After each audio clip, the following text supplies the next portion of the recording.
brilliant speakers. We've got Helen Barnard, who is the Research and Policy Director from Pro-Bono Economics, and also Associate Director from Joseph Rowntree Foundation. We've got Andrew Laird, who's the Managing Director for Mutual Ventures, and we've got Mark Freeman, MBE, who is the Head of Service at Stockton Libraries, and many of you will remember him as our previous President from Libraries Connected. So I'm just going to go straight on to Helen, who's going to talk a little bit about what the fund is, where it's come from, and a bit of that broader context as well. Fantastic. Thank you, Ian. Lovely to see you all. Right, so I'm going to attempt to share my screen. Can everyone see my screen at the moment?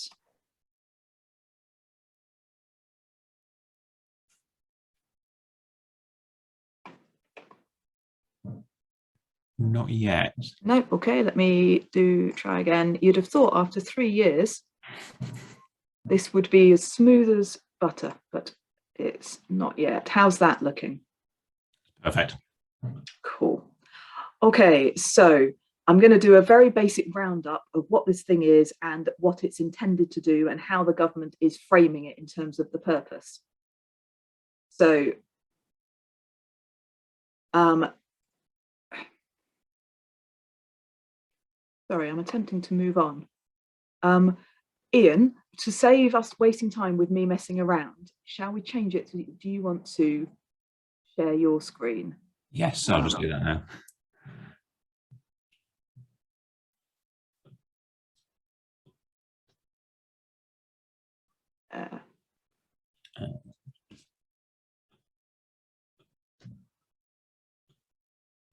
There we go. Fantastic. So first of all, so it is basically, it's the replacement for what we used to get when we were in the EU, which was called the EU structural funds. Those were worth around 2.4 billion a year. So that was about 1.2 that we got from the EU, and then it's matched by public and private. The focus of those funds were always around social and economic development in poorer areas or left behind areas, as we would put it. Now, they were a really significant line of funding for a lot of places. So if you think between 2014 and 2020, Cornwall was getting around £248 per head every year. You can see some of the other figures there. In Tees Valley, it was £70 a head. Northeast of England got £64 a head. Wales and the valleys were getting £234 a head, and the Highlands and Islands of Scotland, £94 a head. So alongside other streams of funding for those areas that got them, these were covering an awful lot of the kind of economic development, skills, all these kinds of things. Go on to the next slide. So the replacement, the Shared Prosperity Fund, the first thing to note is it is less money than it's the EU funds it's replacing. So this year it's £0.4 billion. That goes up to 1.5 billion, which is the kind of target amount from the government. But that is obviously considerably less than the 2.4 billion they were replacing. That is part of a wider picture. So when we looked at all the different funding streams for kind of regional and local development, if you add them all together, the total amount is significantly less than was the case under the last couple of governments. Now, what the government has done is to promise that they will match the amount of EU money that was going into the nation, Scotland, Wales, Northern Ireland, and into Cornwall. We haven't had this confirmed, but what that implies is that the other places, other parts of England, are going to see much bigger cuts to their funding. So there was some analysis that's been done for the north of England, looking at what, if you take the allocation formula that we used to use, how much do we think it's going to be cut? The 10 regions who are likely to the biggest cuts are mostly in the north of England. And it's around kind of £10 per person cut in places like the Black Country and Sheffield and Cheshire, going up to seeing the biggest likely cuts, Tees Valley, at £19. Now, we don't know the specifics of this, but this is the kind of scale that we're likely to see. We go on to the next slide. So how is this money now going to be given out? Because actually one of the potential good things is that coming out of the EU and doing this version ourselves, it means the government can design from scratch how you give this money out. So there is a lot of scope for there to be more flexible criteria, for it to be less bureaucratic, for it to be easier for people to stitch together with other funding streams. That's all of the hopes. We don't yet know if the new system will meet those hopes. Now, the government, I don't think, still hasn't actually announced the specific formula by which they're going to be allocating this money. It has to come fairly soon, but I don't think it's out yet. The way that they're going to put it out, though, is it is going to be allocations. So each of the areas in scope will get an amount of money kind of allocated to them. It's not like the competitive bidding approach, which most of the other funds use. It's going to be essentially local government that is in the lead for this. So the mayor, the combined authorities, the Greater London Authority, as more of the county deals and the Devo deals come through, that is the layer of government that the central government wishes to be in the lead on this. You can imagine how well that's gone down with the Scottish government and Welsh government, who are deeply annoyed. But what they will do is that local government layer, whoever it is in that area, will put together an investment plan that will go in and will have to be approved in order to release their allocation. It's not clear yet what they're going to be doing in Northern Ireland, how they're going to do this. They are developing a broader investment plan for Northern Ireland. And at that point, we'll find out how this pot will be fed into that. We go to the next slide. So what can you actually use for this? The two kind of headline goals of this are to build pride in place and to increase people's life chances. You go underneath that, the next thing, which is crucial, is that this can be used for both capital and revenue. So it can be used to build stuff, and it can also be used to pay people and to pay for services. And that is obviously very different to most of the other funding pots, which have so far been mainly capital only. So this is more flexible. And then you've got these 4 objectives. So they come on, so communities in place. That is about strengthening the social fabric in a place, fostering a sense of local pride and belonging. So they say that this is about any activities that will enhance the physical, cultural, social ties in an area. So things like community infrastructure, local green spaces, community-led projects, also neighbourhood level built environment and crime prevention initiatives. All of that comes under the bucket of communities in place. Local businesses, that is about job creation, essentially. So the kinds of things they anticipate that funding are business networking, increasing private investment through support for SMEs, firm-to-firm innovation. It does also, though, include development of cultural visitor heritage assets, which will increase footfall in town centres. So that is obviously particularly relevant for libraries and other cultural assets. The other 2 things, people and skills, it's fairly straightforward, adult skills and employment support, with a particular tilt towards groups who are more excluded from jobs or from good jobs. And then finally, there is a specific programme, the Multiply programme, which is a new adult numeracy initiative, and that is being led by DFE, Department for Education. We go on to the next slide. So a key thing that was in the launch document, in the first 2 years, the fund is going to focus on essentially the first 2 of these, so the communities in place and the local businesses, plus the Multiply programme, which is kind of a standalone, slightly separate thing. The plan is that they won't focus on the people and skills element of this until 2024-25. Now, again, that has caused a lot of angst and a lot of concern for people who have been relying on EU funding to support skills and employment support. What they have said is that where an area has a scheme led by a charity that will otherwise fold, there is capacity to get some money from this fund just to keep it on its legs. But primarily they want the money going to places, built environment, community assets and business support, rather than to the people and skills goal. On to the next slide. There are two other things which have been announced, which came out with the Levelling Up white paper, which was the point at which all this was released, and also the response to the Danny Kruger review around civil society. Two other things which I think will be relevant for libraries. The first is there is going to be a strategy for community spaces and relationships. So that is going to be wanting to explore ways of increasing community power. So building the evidence on how you support and how you listen to particularly disconnected communities. That includes the future of the existing community assets transfer and community value schemes. And they may also link it into, there's a review happening of the Community Ownership Fund, which is a £150 million fund.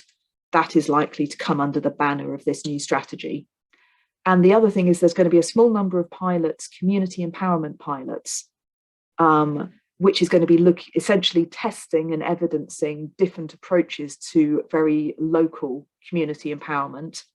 And it includes, they've picked up one of the Kruger review recommendations, which was about testing local votes for funding and new models for community partnerships like community covenants, which are agreements between councils, public bodies and communities to shape regeneration and improve public services. So those pilots are going to be happening. We don't know where yet and we don't know when yet, but they will be happening. And so for some places, they might be quite a good set of pilots to be linking in with. So just finally, before I hand over to Andrew to talk you through the process, where do libraries fit into all of this?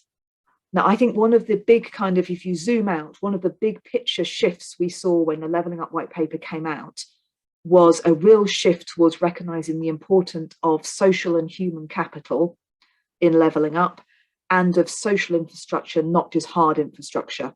So up until that point, really almost all the money we'd seen going into anything to do with levelling up was hard infrastructure, and it was all about trains and building things essentially.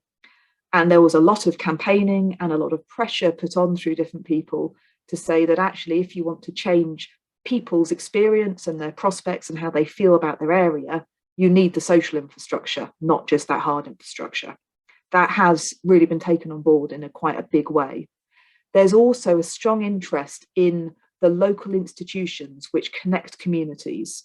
And again, this is quite new, I think, in terms of the government narrative. The Levelling Up white paper talked a lot about the importance of those local institutions as a vehicle for empowering local people. And I think that opens up a real opportunity for libraries and the library network because they're such a core part of social infrastructure. They're shared spaces which facilitate all of these things. And I think there is particularly, so some of the work that Pro-Bono Economics has done and others have done, mapping civil society. There are places that have very little, very weak civil society capacity. They don't have a lot of community organisations or charities or infrastructure. Some of those places, though, one of the things they've held on to is a library.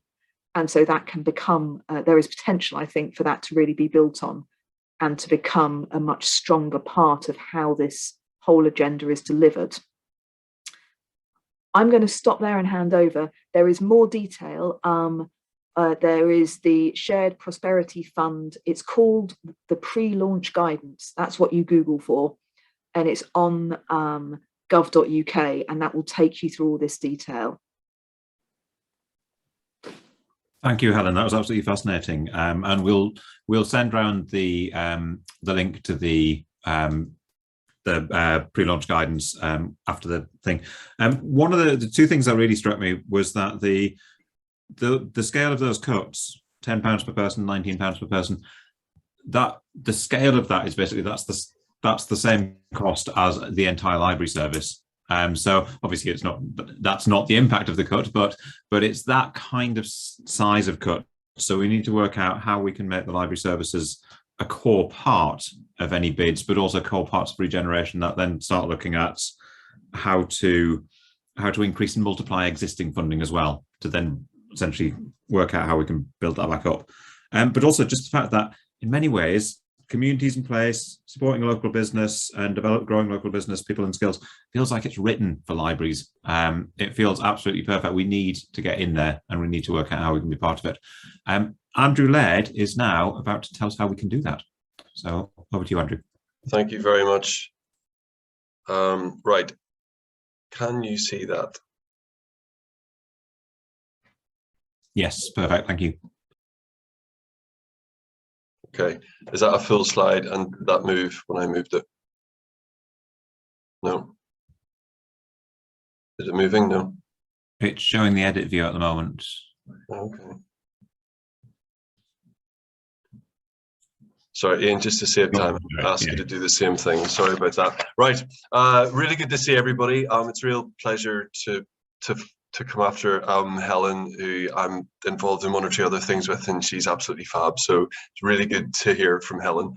So as Helen said, I'm here to talk about the process, or at least what we know about the process so far. So I think what's fair to say is that it's all a little bit vague so far, but there is more than enough to drive useful activity, and certainly no excuse to be sat back waiting for more. So there's definitely opportunities to get cracking here.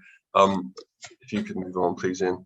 So what do we know about the process so far? So the UK Shared Prosperity Fund will be delivered by mayoral combined authorities or district or unitary authorities. So the areas that have a combined authority and a mayor will administer it. In other areas, it will be either a unitary or a district, so not county councils.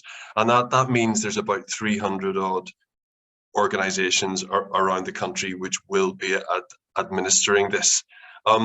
It's not a competitive process. So unlike the Levelling Up Fund, where individual places were essentially competing against each other, this is a process where all places across the UK will and indeed have received an idea of what their conditional allocation will be. So to give you an example of scale, we know a couple of district councils, not huge, but they're getting around £5 million. So it's a substantial amount of money to do something with. Each area will need to develop an investment plan. So what they have at the minute is an idea of what their conditional allocation is, but between now and the summer, inverted commas, and there's going to be quite a few inverted commas because that's how the government do things in this way. Between now and the summer, they will have to develop an investment plan that sets out what they're intending to do with that money, that they will then submit to central government, who will then approve it. And I'll talk a little bit about what an investment plan might look like later on. So once that money is handed over, then each area manages it themselves. You would expect councils to be asking local communities to apply for some of that funding, having covered off roughly what they're going to do with it in their investment plan. But this is going to be a very much a locally administered thing, where the councils or the combined authorities will be receiving the applications, allocating payments, monitoring outcomes, etc. Thanks, Ian. So Helen mentioned this as well. Local partnerships are a really important element of this. So local institutions. So they have stated very clearly in the guidance which I've seen that local insight and expertise is essential to identify and address the needs and opportunities that an area has. Now that means that councils, as part of their process of developing investment plans, will have to deal with local areas and local institutions, and that includes libraries in my mind very, very clearly. And it's also stated clearly that they will have to work with a very diverse range of local stakeholders, including civil society or civic society organizations. So already there's a real opportunity for libraries here, I think, and to really come forward with ideas on how your library community can really input into this. And then it also points out that councils should engage with surrounding areas. So again, if you've got good relationships with libraries in surrounding areas, maybe there's a way of joining up your approach in some way. And drawing all of this together, it's very clear from everything I've read that the investment plans have to be evidenced by local need and the views of key local organizations, of which libraries are absolutely one of those. Thanks, Ian. So in terms of the investment plans then, we know that they need to be prepared, but the detailed guidance on them hasn't yet been issued. So that guidance will be coming in this spring. It's a very broad term, and they'll have to be submitted over the summer. So an important point to note is that the investment plan is encouraged not just to be about one thing, but it can be across a range of activities. So let's take my district council example, and the fact that they've got 5 million to invest, that can be across a range of things. So actually, smaller projects are very welcome and should really form a part of it. It's important as well that these investment plans take account of any other funding schemes. So we all know that the Levelling Up Fund has already started giving out funding. The Towns Fund is there already. So the plans that councils develop will need to take account of that. And I think, as Helen also mentioned, the multiply element, which is to do with adult skills, that's being dealt with separately by the Department for Education, and details on that are coming out, inverted commas, in due course. Something just struck me there, Ian, that we might want to talk about in that if county councils are not the bidding authority, sometimes libraries being associated with county councils, there might be something just to think about that as we progress that discussion. Could you just flick on to the next one, please? Thanks. So in terms of what we know about timings, and again, this is all quite vague at the minute, but right now, councils are being encouraged to start conversations about the fund and how they can support local communities. So that is an invitation, I think, for libraries to get involved and to start finding out at least who the person in the council is who is in charge of this.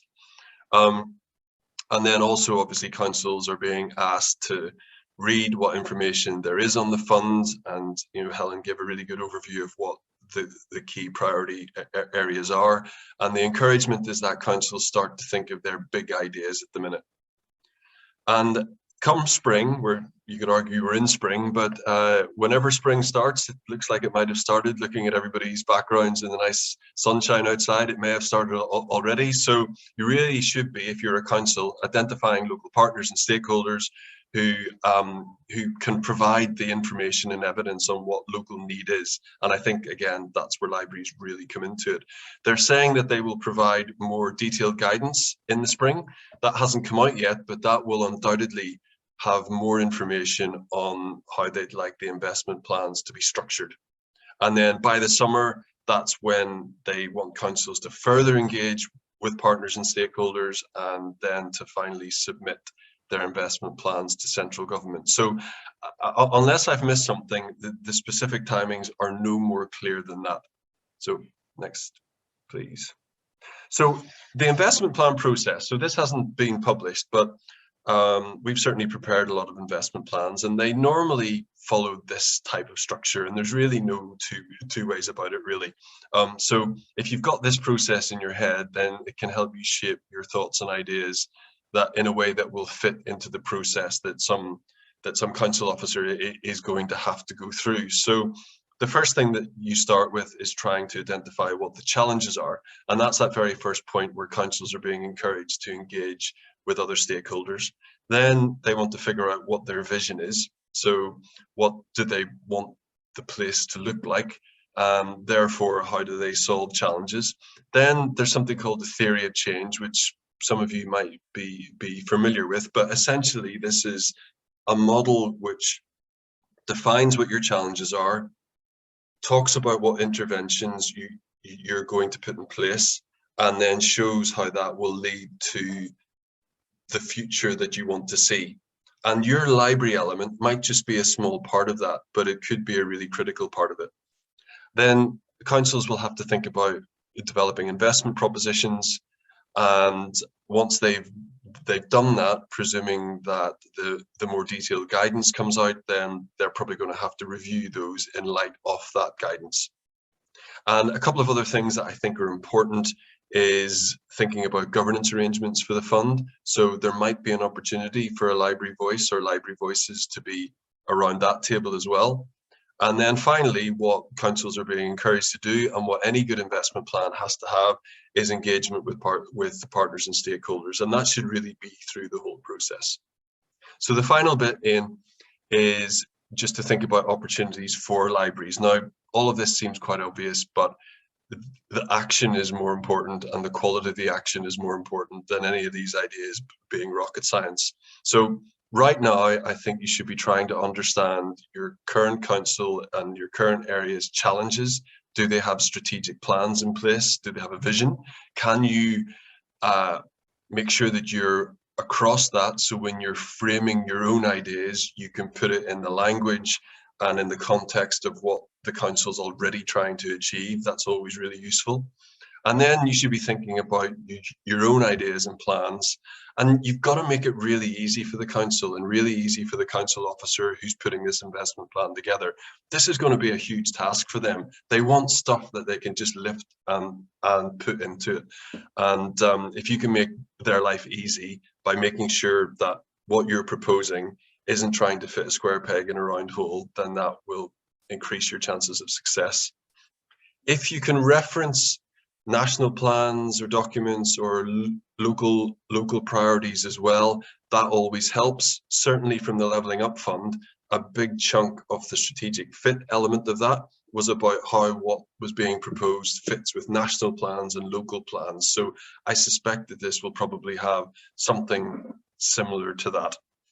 Then once that more detailed guidance comes out in late spring, make sure that you've read it, make sure you understand it, make sure that you can have a sensible conversation with the officer who is in charge of it, and that you can show confidence and the ability to reference bits of the document and things, because anything that shows that you have put the effort in, that you're an ally in this and that you're there to make their job easier is always really helpful. And then finally, I would just say it's never too early to start talking to people and keep engaged, keep your foot in the door, and make life easy for the people trying to do this, because it's a huge challenge for councils to pull these investment plans together. So Ian, that's all I've got. Thank you very much. That was brilliant. Thank you, Andrew. And it kind of really feels like there's a lot. There's obviously a lot there. Even though we haven't got all the detail, there's still quite a lot that we can start to do as well. That process was incredibly helpful. It feels a bit like there might be potentially two bites of the cherry for libraries as well. One, in terms of being part of the investment plan, but then secondly, to potentially bid for local little bits that come out from the investment plan. But we don't want to be focusing on that second bit. That's a bonus in a year's time. We need to be focusing on being part of the investment plan. And I wonder whether we kind of just need to really be thinking as ambitiously as possible for libraries, thinking of not just as libraries who are delivering services, but also libraries as connectors, linking through to the broader community and third sector. If the library can be written into the investment plan, instead of writing in the 300 community organisations that you can then link to and enable and engage through that plan, then that feels like might be a quicker way for the lead authority to be able to put that together. But then also libraries as that kind of that connector and the route to the community as well. So being a front door for services, but also being a way to consult and engage with services as well. And then presumably the more embedded that libraries become in that plan, the more fundamental they become. And it secures funding for libraries and secures that core funding as well as bringing in additional funding. But yeah, so thank you, Andrew. And we've now got Mark Freeman, MBE, who's going to be talking about what he's been able to do in Stockton. They've had an incredible transformation over the last 10 years, and the high street and essentially the whole of the town centre in Stockton is completely redeveloped. But absolutely core to that is a library service, and Mark will be able to tell us how he's positioned the library there, and what the impact of that's been. Thanks very much, Ian. I'm going to let you do the sharing of the slides, since I'm absolutely hopeless with such things, so I'm not even going to attempt it. And like I say, I always forget when to put these slides on, so you'll be able to do that for me.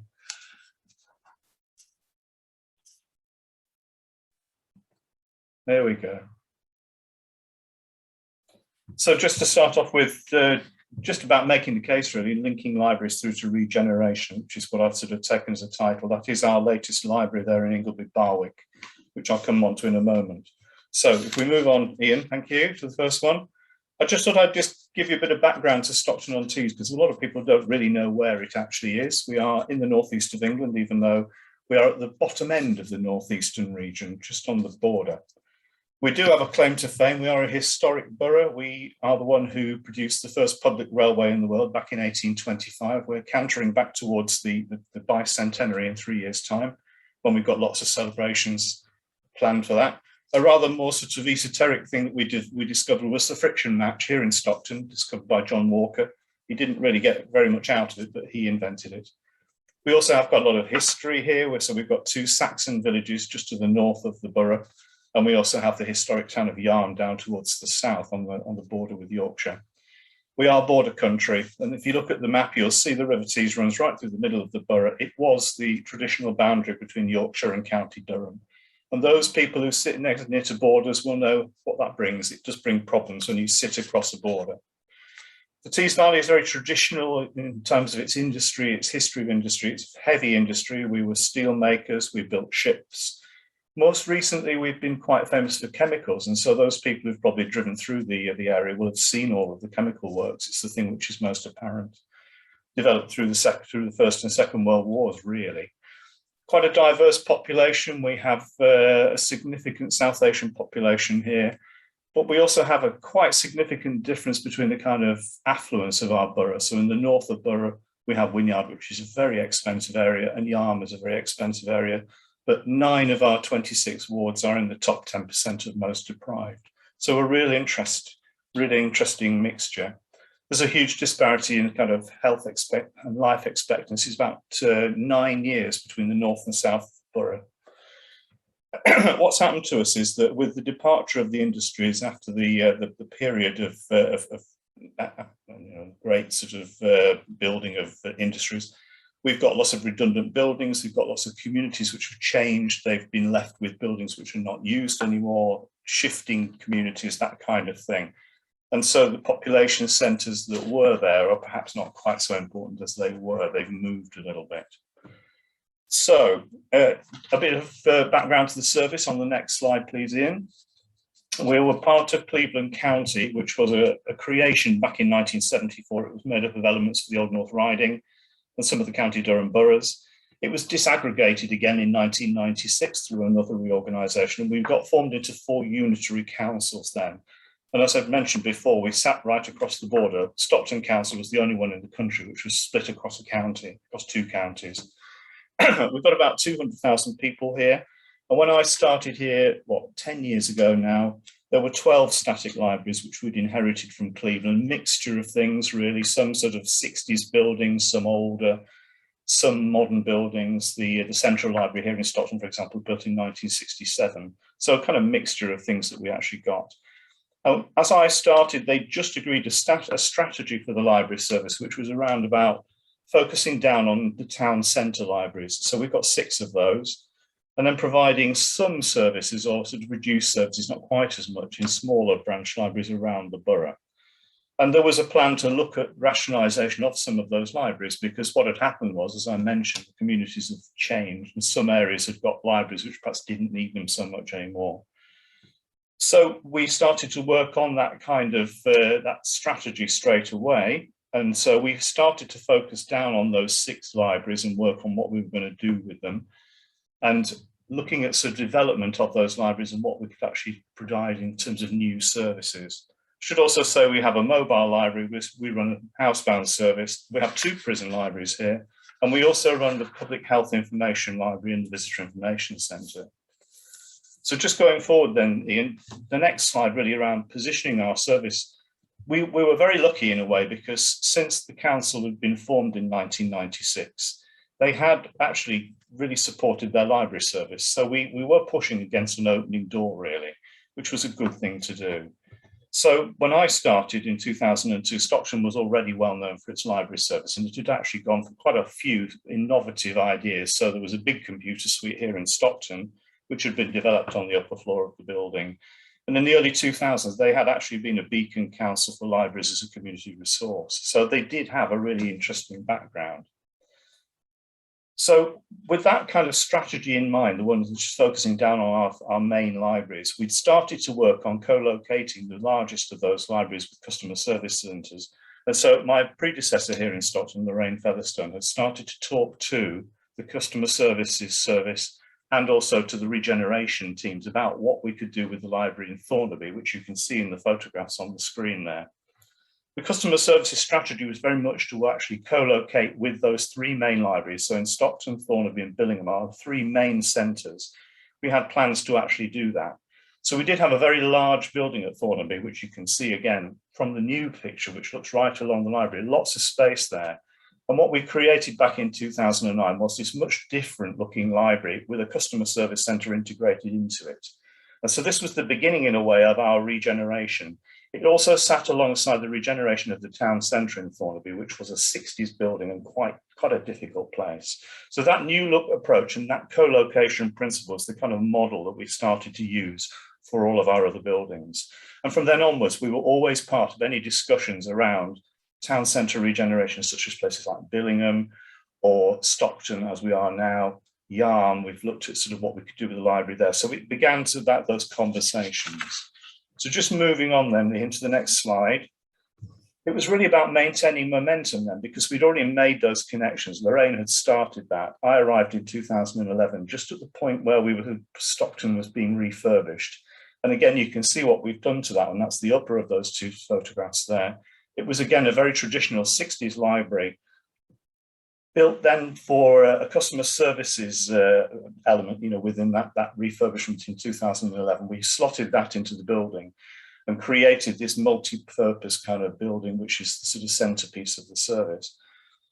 As the years have gone by since then, obviously we've had planned refurbishments going on. So town centre refurbishments such as Billingham, where we knew we wanted to take two older libraries, close the two buildings and build a better brand new library right in the town centre. That was firmly part of the town centre regeneration in Billingham. And we've started to talk about Stockton some years back. We're getting to the point now where that's actually coming to fruition.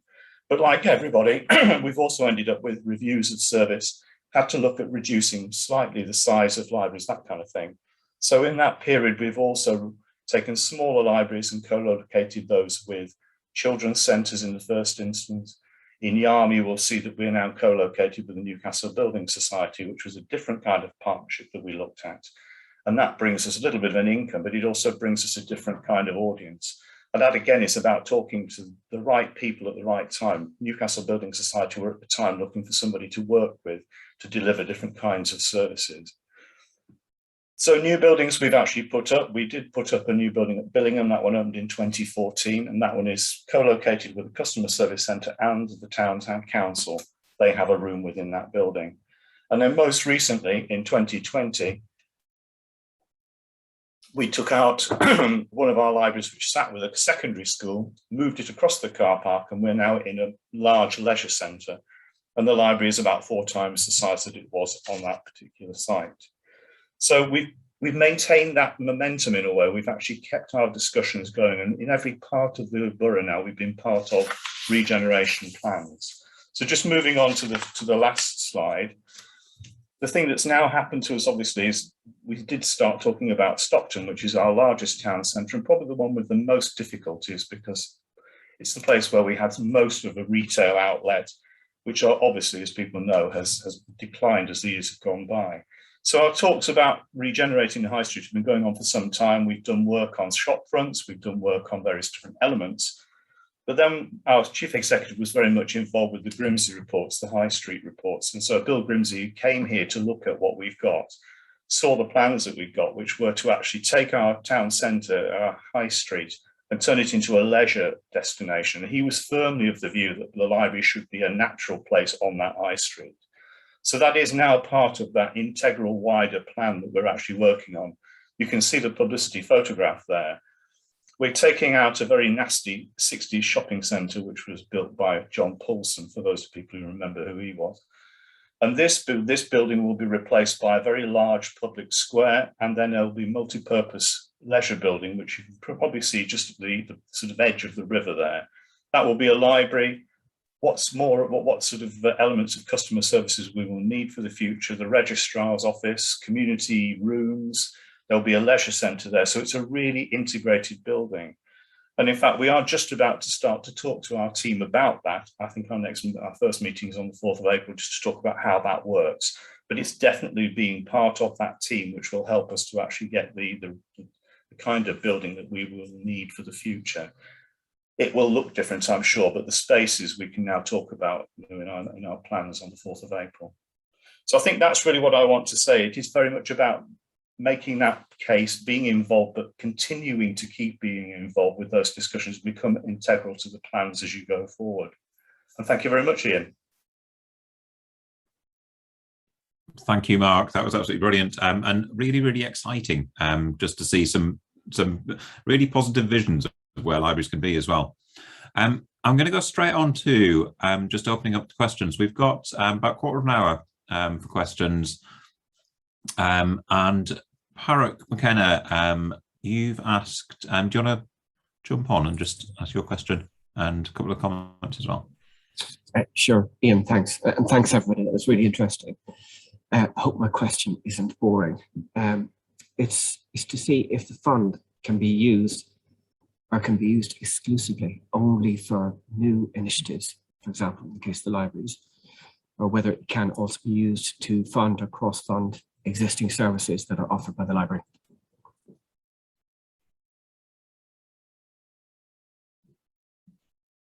Andrew or Helen, do you have a... I don't mind having a go. I mean, really good question, Parag. I think I don't think there's enough detail yet. I mean, like, for instance, if you were doing things, and I don't think this will be the case, but if you're doing things that were previously funded by EU funding, then, you know, it would make sense that this would continue them. I mean, generally investment plans, and I know that they can be capital and revenue in this fund, are generally for new things, but I think it's all about presentation. You know, if you're facing something being cut, and this can keep it going, and that and it supports the objectives of the fund, then it's worth looking at. But I don't know, I can't give a confident answer to that, only that there are ways of presenting things that you wouldn't just say this is just to keep doing what we've always done. You would find a different way of presenting it. But yeah. Thank you, Andrew. Does anyone else have any questions as well? Oh, brilliant. So Colin, do you want to come in there? Thank you, Ian. Yeah, as I put in the chat box, quick question for Helen. You mentioned the social, I think it was social capital mapping exercises that have been carried out. Is that a national, is data available nationally, and in which case, where can we find it? So it is, there's a few different organisations have done it in different ways. The easiest way to find it on Pro-Bono Economics' website, there's, we did a report on levelling up when we were talking about civil society's role in levelling up, and we pulled together a couple of the different estimates. So yes, it is national. So I think MPC have done one, Onward, the think tank, have done one, there's one or two others. And yeah, it essentially shows, so the thing that we looked at was, so levelling up priority 1 areas are disproportionately likely to have very weak civil society. Which, right. Yeah. Great. Thank you, Helen. I'll go looking. Brilliant. Thank you, Helen, and thank you, Colin, for the question. What we'll do, we'll make sure that you've got the link to that report as well coming around after this. And do have a look at the Pro-Bono Economics website. There's a vast amount of resources there, really, really useful as well. So any more questions?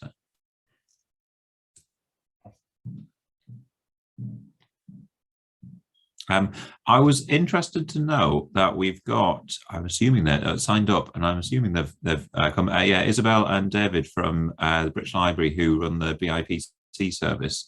And I was wondering, Isabel or David, if you had any questions or suggestions about how to engage, how to essentially kind of engage with the BIPC within this as well, because it feels like BIPC, the Business and IP Centres, supporting local businesses in libraries would be an excellent way to fit into a local investment plan.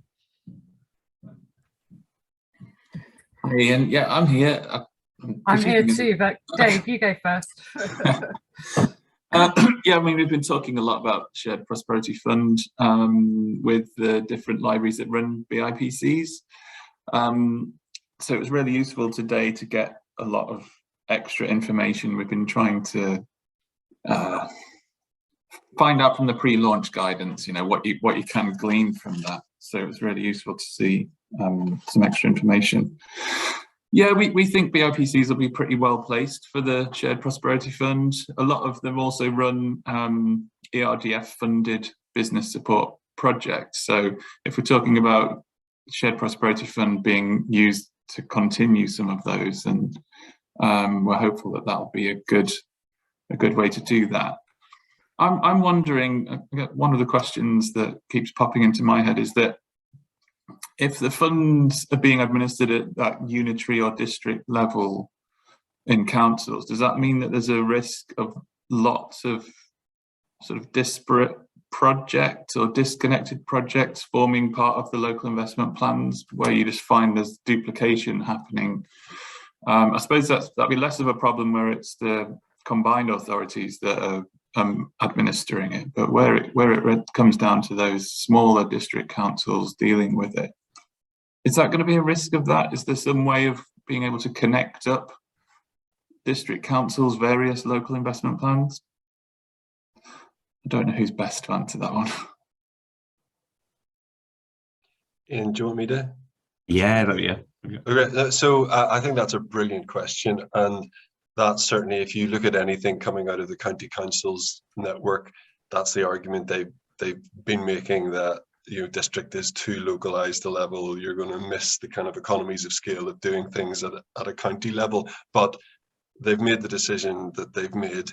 The only thing I can see on this so far is the encouragement to engage with your surrounding areas to try and create a more joined up approach and more economies of scale. But I mean, I think a lot of this is there will be some things. So if you think about the stuff on skills around multiply, I think that might be at a larger scale. But a lot of the community-based things that this will really be good for are quite localized anyway. So it's a really good question, and until the further guidance comes out, I just don't know. But certainly a firm decision was made not to go at county level, but to go at district level.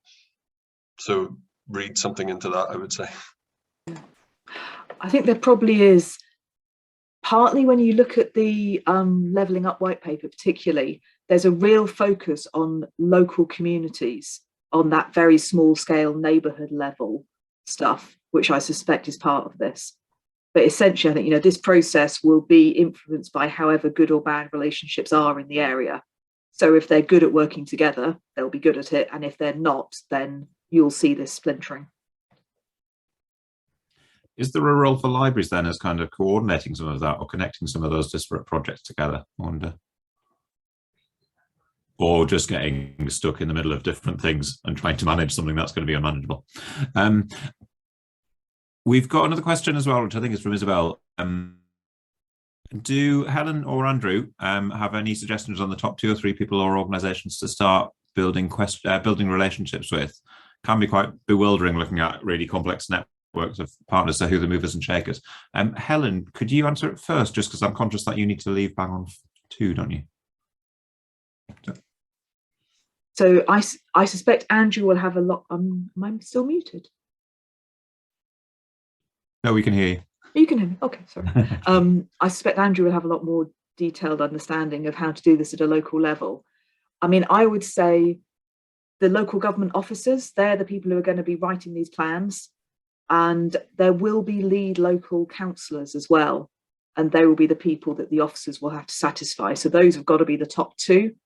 I mean, I think the other one is, depending on what local arrangements are, somebody like the LEP, if there is a LEP, they are being disbanded, but there is a very strong kind of business angle to all of this. So if there is an existing LEP board, I think it'll be worth linking in with them, particularly if you want to try and position libraries under the local business umbrella as well as the community spaces umbrella.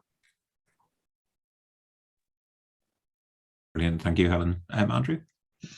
Thanks. No, I agree with everything Helen said there. It's the councils who are going to be bidding for this funding. So, you know, the interesting thing is, so at a Unitree level, they'll be quite well staffed, and there may well be a director of transformation or a director of urban regeneration who might be allocated this task. But I think there is a quick job locally of trying to identify which officer is leading on this.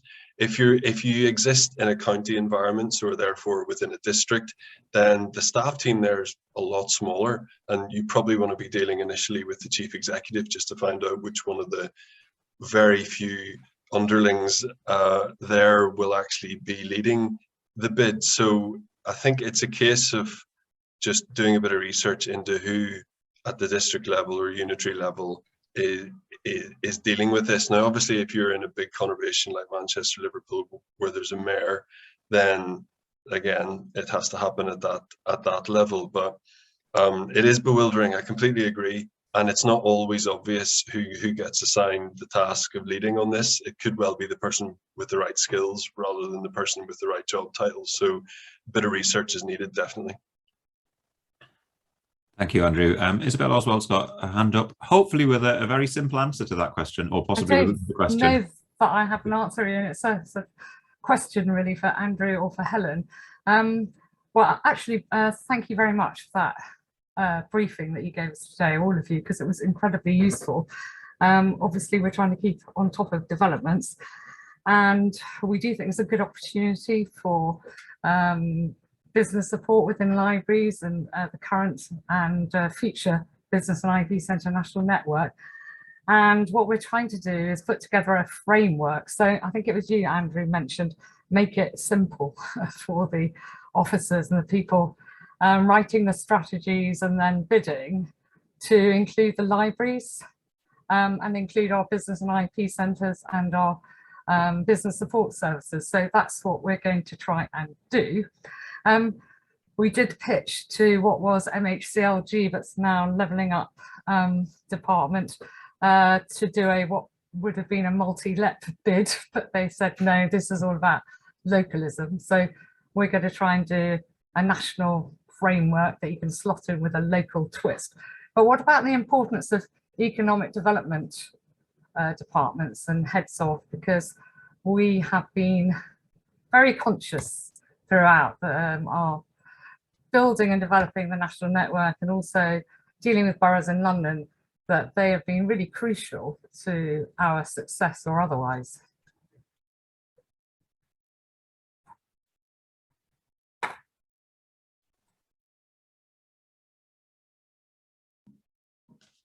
Yeah, brilliant, thank you. And then Andrew, Helen, Mark, did you want to come back on that? Sorry, that wasn't direct. Well, maybe Andrew, maybe Helen. Yeah, I mean, I was going to comment to Ian that, you know, in terms of the way that we're thinking of the Shared Prosperity Fund, for us, it is very much through the Tees Valley Combined Authority, because we sit within that Tees Valley Mayor sort of arrangement. So for us, it is very much about finding the person in the Tees Valley Combined Authority who is the contact for that, because, you know, for us, and Isabel and Dave will, I'm sure, appreciate this, that's where we're looking for being connected up to the kind of prosperity fund that sits within the business side, because we've got our eye on that for the BIPC that we run here for the Tees Valley. So it's definitely something we want to talk to them about, as to whether we can somehow gain some of the cash there to keep this going after 2023, which is when our cash runs out, as I think it does for most. So it is about, you know, sort of in that respect, looking for that person with that speciality within that authority to actually sort of make sure they know we're here and that we're interested in the bids that they're going to be making. Ian, I was just going to come back on something Isabel said. I have to correct myself. I think I said, I don't know what, misconnect between brain and mouth. I think I said you should be looking at the people doing urban regeneration. That's total nonsense. Economic development, I think, as you said, Isabel, is more what this is focused on. I have half my head in levelling up and the levelling up fund. That this is definitely, you're absolutely right. This is about skills, businesses, economic development. So the people holding those portfolios are the key people. Sorry about that for misleading everyone. No problem. Well, I'm afraid I'm going to have to bring it to a close now as well. We've just gone slightly over 2. So thank you everyone for joining. Thank you particularly to Helen, Andrew and Mark for contributing. It's been an absolutely fascinating session. We could kind of talk for ages about this as well. But we'll be sending out information following this, including a link back to the Levelling Up webinar that we ran as well. And then also links to Pro-Bono Economics website and the specific report that Helen mentioned, and then some of the other documentation around, particularly around the Shared Prosperity Fund pre-launch